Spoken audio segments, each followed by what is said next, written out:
Domingo, 15 de junho. Verso para memorizar. Porque Deus não nos deu espírito de covardia, mas de poder, de amor e de moderação. 2 Timóteo 1:7. Daniel 2 e a interpretação historicista. Uma das profecias mais poderosas de toda a Bíblia é Daniel 2. Escrevendo mais de 500 anos antes de Cristo, o profeta predisse a história mundial, começando em seu próprio tempo na Babilônia e depois passando pela Média Pérsia, Grécia, Roma e a divisão de Roma nas nações da Europa moderna como existem até hoje. Na verdade, referindo-se às nações europeias, a profecia diz que procurarão se misturar por meio de casamentos, mas não se ligarão um ao outro, assim como o ferro não se mistura com o barro. Essa profecia foi cumprida de maneira notável. Apesar de todos os tipos de casamentos entre as pessoas dessas nações, de príncipes a plebeus, elas permanecem divididas. Por exemplo, a monarquia britânica é chamada de Casa Windsor, um belo nome tipicamente inglês. No entanto, esse termo é relativamente recente, originou-se em 1917. Antes disso, a família real britânica era chamada de Casa de Saxe-Coburgo-Gotha, um nome claramente alemão, porque muitos da realeza britânica, tentando se misturar por meio de casamentos, eram parentes de sangue dos alemães. No entanto, esses laços de sangue não foram suficientes para mantê-los longe da guerra, e então, durante a Primeira Guerra Mundial, querendo se dissociar de seus odiados inimigos, eles mudaram o nome para a Casa de Windsor.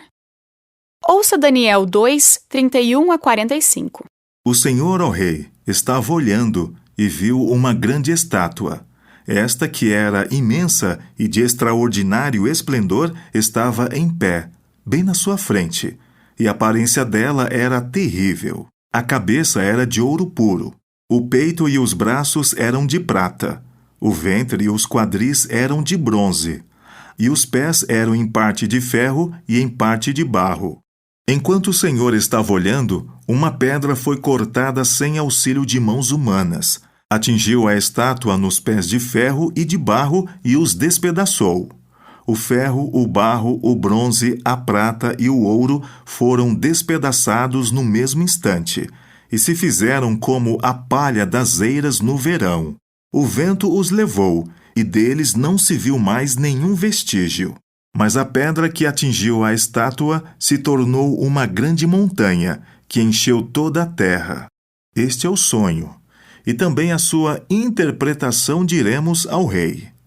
O Senhor, ao rei, que é rei de reis, a quem o Deus do céu conferiu o reino, o poder, a força e a glória, em cujas mãos foram entregues os filhos dos homens, onde quer que eles habitem, e os animais do campo e as aves do céu, para que dominasse sobre todos eles, o Senhor, ó rei, é a cabeça de ouro. Depois do Senhor se levantará outro reino, inferior ao seu, e um terceiro reino, de bronze, que terá domínio sobre a terra. O quarto reino será forte como o ferro, pois o ferro quebra e despedaça tudo. Como o ferro quebra todas as coisas, assim esse reino fará em pedaços e destruirá todos os outros.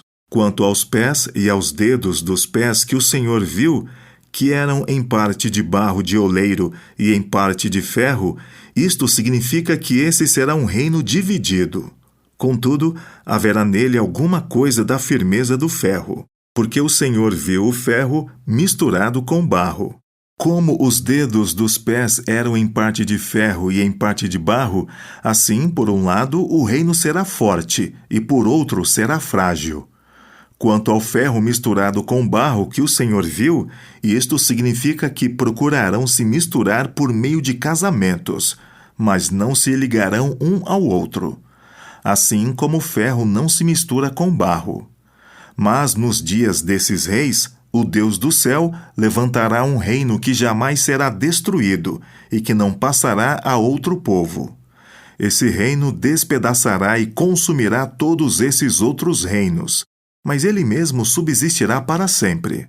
Assim como o rei viu que do monte foi cortada uma pedra, sem auxílio de mãos humanas, e ela despedaçou o ferro, o bronze, o barro, a prata e o ouro. O grande Deus revelou ao rei o que vai acontecer no futuro. Certo é o sonho, e fiel é a sua interpretação. Pergunta 1. Qual foi o sonho de Nabucodonosor e qual a interpretação dada por Daniel? Todas as profecias de Daniel seguem o fundamento estabelecido no capítulo 2. O restante das profecias do livro, assim como Daniel 2, apresenta a sequência de um império mundial após o outro até que Deus estabeleça seu reino eterno. Em outras palavras, as profecias se cumprem ao longo da história em uma sequência ininterrupta de impérios, começando na época do profeta e terminando no futuro, com o reino eterno de Deus. Essa é a interpretação historicista das profecias, que se fundamenta no próprio texto bíblico. Esse entendimento é crucial para entender os eventos dos últimos dias, especialmente como são descritos no Apocalipse. Como Daniel 2 mostra que Deus conhece o futuro e está no comando dele?